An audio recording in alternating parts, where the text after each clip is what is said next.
नमस्कार, आप देख रहे हैं बेबाक वार्ता 108 न्यूज और मैं हूं आपके साथ आरती सिंह आजाद। और डालते हैं नजर आज की खास खबरों पर। राहुल गांधी द्वारा शुरू की गई भारत जोड़ो यात्रा से प्रोत्साहित होकर उत्तराखंड कांग्रेस द्वारा भारत जोड़ो यात्रा निकाली जा रही है। आज हरिद्वार में पूर्व मुख्यमंत्री और कांग्रेस के वरिष्ठ नेता हरीश रावत द्वारा निकाली जा रही भारत जोड़ो यात्रा का समापन किया गया। 4 दिनों तक चली इस यात्रा में कांग्रेस की भारी संख्या में कार्यकर्ता भी शामिल हुए। आज समापन कार्य में कांग्रेस पार्टी के प्रदेश अध्यक्ष करण मेहरा, हरीश रावत, कांग्रेस के विधायक गण और भारी संख्या में कार्यकर्ता मौजूद रहे। हरिद्वार में संपन्न हुई भारत जोड़ो यात्रा में भारी संख्या में कांग्रेस कार्यकर्ताओं के शामिल होने पर पूर्व मुख्यमंत्री और कांग्रेस के वरिष्ठ नेता हरीश रावत काफी गदगद नजर आए। हरीश रावत ने मोटरसाइकिल पर बैठकर जनता का आभार व्यक्त किया। हरीश रावत का कहना है कि भारत जोड़ो यात्रा के शब्द ने ही लोगों के मन में एक हलचल पैदा की है। राहुल गांधी द्वारा शुरू की गई इस यात्रा का महत्व लोग समझ रहे हैं और 2 कदम इस यात्रा के साथ चल रहे हैं। यही हमारा लक्ष्य भी है। यात्रा के समापन में पहुंचे कांग्रेस के प्रदेश अध्यक्ष करण मेहरा का कहना है कि जिस तरह से भारी संख्या में लोग घरों से निकलकर स्वागत कर रहे हैं, इससे लगता है कि अब परिवर्तन होने वाला है, क्योंकि बढ़ती हुई महंगाई से लोग काफी परेशान हैं। इसलिए अब वह कांग्रेस की तरफ देख रहे हैं। भारत जोड़ो यात्रा इस शब्द ने ही अपने आप में लोगों के मन में एक बड़ी हलचल पैदा की और राहुल गांधी जी की निरंतर ये 3 महीने की तपस्या ने अब लोग जो है इसके महत्व को समझ रहे हैं और हर कोई इस यात्रा के साथ 2 कदम चलना चाह रहा है। और यही हमारा लक्ष्य है कि हर कोई 2 कदम चले। जब कदम मिलेंगे तभी भारत जुड़ेगा, तभी भारत महान बनेगा। इस यात्रा को के हरिद्वार चैप्टर को भी, हरिद्वार जिंदाबाद को भी बड़ा समर्थन मिल रहा है। भाई बहन, महिलाएं, पुरुष, नौजवान सब आ रहे हैं। यदि भाजपा ऐसा न कहे तो फिर हमारी यात्रा का मकसद ही क्या रह गया। तो राहुल गांधी जी का जो उद्देश्य था उसको लेके विभिन्न जगहों में यात्राएं निकल रही है और ये 4 दिन की पद यात्रा हरीश रावत जी के नेतृत्व में निकली है। और जिस तरीके से लोग घरों से निकल के स्वागत कर रहे हैं, अभिनंदन कर रहे हैं, उससे लगता है कि परिवर्तन की बहार है और लोग राहुल गांधी के सौहार्द को बढ़ाने वाला जो उनका माहौल है कि देश को एकता के बंधन में बांधा जाए, नफरत को मिटाया जाए, उससे लोग सहमत है। बढ़ती हुई महंगाई और बेरोजगारी को देख के लोग परेशान हैं, इसलिए कांग्रेस की तरफ देख रहे हैं। सत्ता से दूर होने के बाद पूर्व विधायकों को जनता के कार्य कराने में काफी परेशानी का सामना करना पड़ता है। इसी को देखते हुए उत्तराखंड में तमाम राजनीतिक पार्टी के पूर्व विधायक लामबंद होते नजर आ रहे हैं। पूर्व विधायकों द्वारा एक संगठन बनाया जा रहा है जिसमें तमाम राजनीतिक पार्टी के पूर्व विधायक मौजूद रहेंगे। इस संगठन का कांग्रेस के प्रदेश अध्यक्ष करण मेहरा और पूर्व मुख्यमंत्री हरीश रावत ने स्वागत किया है। कांग्रेस के प्रदेश अध्यक्ष करण मेहरा का कहना है कि पूर्व विधायकों के होने वाली समस्याओं को लेकर एक बैठक की गई थी। उनके द्वारा प्रदेश के विकास में अपना योगदान देने की इच्छा जाहिर की गई थी, उसके लिए ही यह संगठन बनाया जा रहा है। पूर्व मुख्यमंत्री और कांग्रेस के वरिष्ठ नेता हरीश रावत द्वारा भी इस संगठन का समर्थन किया गया है।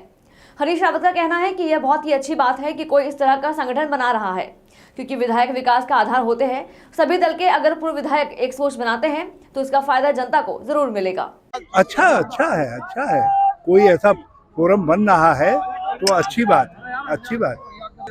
निश्चित तौर पर एमएलए जी तो विकास के आधार हैं और यदि सब दलों के विधायक मिलते हैं, एक सोच बनाते हैं तो अच्छी बात है। देखिए, उन्होंने जो समस्याएं हैं उनकी पूर्व विधायकों की, उनको लेकर ये संगठन की मीटिंग हुई थी और उनने ये इच्छा जाहिर की है कि प्रदेश के विकास में जो महत्वपूर्ण सुझाव इत्यादि वो दे सकते हैं, उनकी कोई भूमिका हो, उसके लिए भी संगठन का निर्माण किया गया है। क्योंकि इसमें हर पार्टी के पूर्व विधायक है तो उसका कोई राजनीतिक ऐसा लगता नहीं है, लेकिन हाँ, निश्चित तौर पर उसका लाभ, जो उनका अनुभव है, उसका लाभ निश्चित तौर पर अगर माना जाएगा सरकार। डीपीएस दौलतपुर में बास्केटबॉल प्रतियोगिता कराकर बच्चों को शारीरिक रूप से मजबूत किया जा रहा है।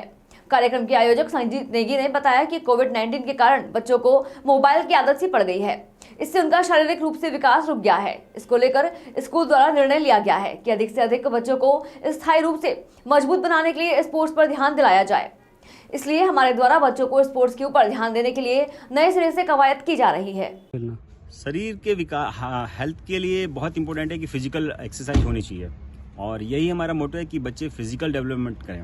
आजकल मोबाइल्स और बैड हैबिट्स बहुत बच्चों के बीच में आ रही हैं। तो कोविड के बाद से ये हुआ है कि बच्चे लोग घर में ही बैठे रह गए, खेलते नहीं थे। तो कोविड के बाद बच्चों में फिजिकल एक्टिविटी बहुत कम हो गई है, तो हम लोगों का इच्छा है और प्लान है कि हम लोग बच्चों को अपने फिजिकल एक्टिविटी के लिए आगे लाएं। तो इसलिए हम लोगों ने ये बास्केटबॉल का प्रतियोगिता आयोजित करी। इसमें 2 टीमों ने हमारी बहुत बढ़ चढ़ के पार्टिसिपेट किया और विजेता टीम कौन सी थी? बी टीम हमारी विजेता टीम थी। ठीक है। बहुत ही घरों में रह के बच्चों का मेंटली एक तो उनमें डिस्टर्ब हो गए हैं, तो घरों में रह के मोबाइल्स और इसमें ज़्यादा चले गए। तो इसी वजह से स्कूल, अब बहुत सारे स्कूल्स क्या हैं, स्पोर्ट्स और इन चीज़ों में बच्चों को लेके आ रहे हैं, जिससे कि बच्चों को फिजिकली और मेंटली उनमें डेवलप हो सके और वो उस कोविड के जो दौरान जो उनको मानसिक जो लॉस हुआ था उससे बाहर निकल पाए। तो इसी वजह से स्कूल भी बहुत स्पोर्ट्स की तरफ से जा रहा है, अभी स्पोर्ट्स के तरफ अब बहुत तरह से विकसित कर रहे हैं। और साथ में इसमें हमारा जो देश के प्राइम मिनिस्टर और जो भी हैं और स्कूल के जो हमारे मैनेजमेंट है, स्कूल स्पोर्ट्स को आगे लेके आ रहे हैं, तो जिससे कि बच्चों को समय समय पर कोई ना कोई स्पोर्ट्स कराए जाए और बच्चों को इसमें खेल की भावना भी जागृत हो जाए। तो ये है। डाक पत्थर डिग्री कॉलेज में पढ़ाई कर रही छात्रा मोनिका पुत्री बलवीर द्वारा आज ठीक 11:40 डाक पत्थर स्थित शक्ति नहर में छलांग लगा दी गई, जिसको स्थानीय लोगों और पुलिस की मदद से बाहर निकाला गया। उपचार हेतु निकट सामुदायिक स्वास्थ्य केंद्र विकास नगर लाया गया, जहां चिकित्सकों द्वारा छात्रा को मृत घोषित कर दिया गया। बताया जा रहा है कि मोनिका आज अपनी बहन मनीषा के साथ डाक पत्थर आई थी, जहां पर उसके द्वारा अपनी बहन को धक्का देकर और भागकर शक्ति नहर में छलांग लगा दी। परिजनों के अनुसार मोनिका मानसिक रूप से परेशान थी।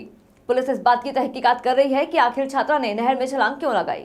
सही है सर, जैसे कि हम डाक पत्थर बैराज से जो है ना हम आ रहे थे, तो ये जो है वहाँ पे दुर्घटना है, जो झुल्ले वाला पुल है ना सर, ये जो झुल्ले वाले पुल से ये लड़की कूदी वहाँ पे, और जो कि मेरे साथ में एक अनीस भाई है, ठीक है। तो इन्होंने मेरे को बोला कि लड़की यहाँ पे कूद गई, तो मैं ऐसे कपड़ों समेत अपना ऐसे ही इनके सामने कूदा।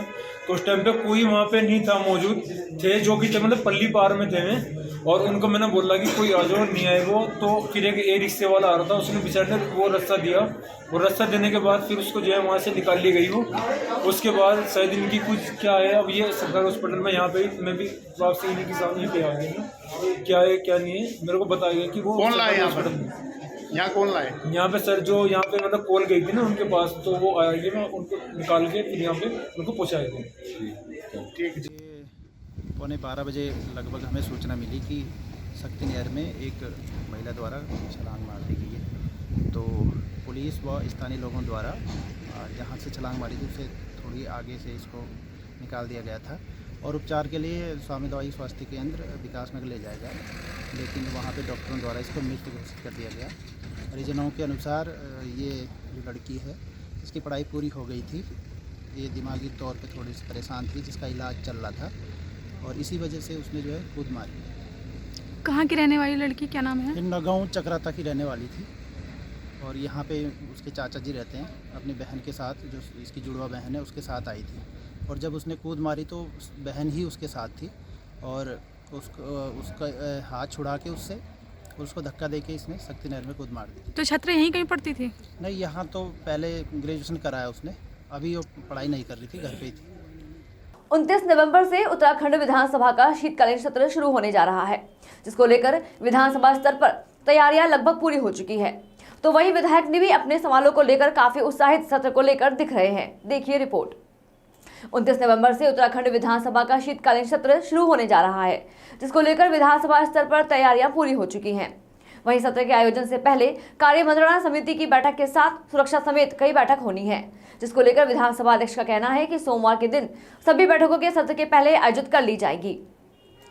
विधानसभा के शीतकालीन सत्र को लेकर जहां विपक्ष भी इस बार खासी तैयारी के साथ सदन में उतरने की बात पहले ही कर चुका है, तो वहीं विधायकों के द्वारा भी जमकर अपने विधानसभा क्षेत्र के साथ प्रदेश की समस्याओं को लेकर सवाल लगाए जा रहे हैं। विधानसभा अध्यक्ष ऋतु खंडूरी का कहना है कि अभी तक 500 से ज्यादा सवाल विधायकों के द्वारा लगाए जा चुके हैं। इस बार का विधानसभा क्षेत्र जहां कई मायनों में खास होने जा रहा है, तो वहीं कम कर्मचारियों की मौजूदगी में काफी समय बाद सत्र का आयोजन भी देखने को मिलेगा, क्योंकि जिस तरीके से विधानसभा क्षेत्रों के आयोजन को लेकर बैकडोर से बड़े स्तर पर भर्तियां विधानसभा में की गई थी, उनमें से 228 कर्मचारियों को विधानसभा अध्यक्ष ने बाहर का रास्ता दिखाया है। इसलिए कम कर्मचारियों की मौजूदगी में सत्र का आयोजन करना भी एक चुनौती होगा। उत्तराखंड विधानसभा के शीतकालीन सत्र पर पूरे प्रदेश की नजरें लगी हुई हैं, क्योंकि इस बार का विधानसभा सत्र जनहित से जुड़े मुद्दों के साथ कानून व्यवस्था को लेकर भी विपक्ष के द्वारा सरकार पर आक्रामक रूप पहले से ही अपनाने का ऐलान कर दिया गया है।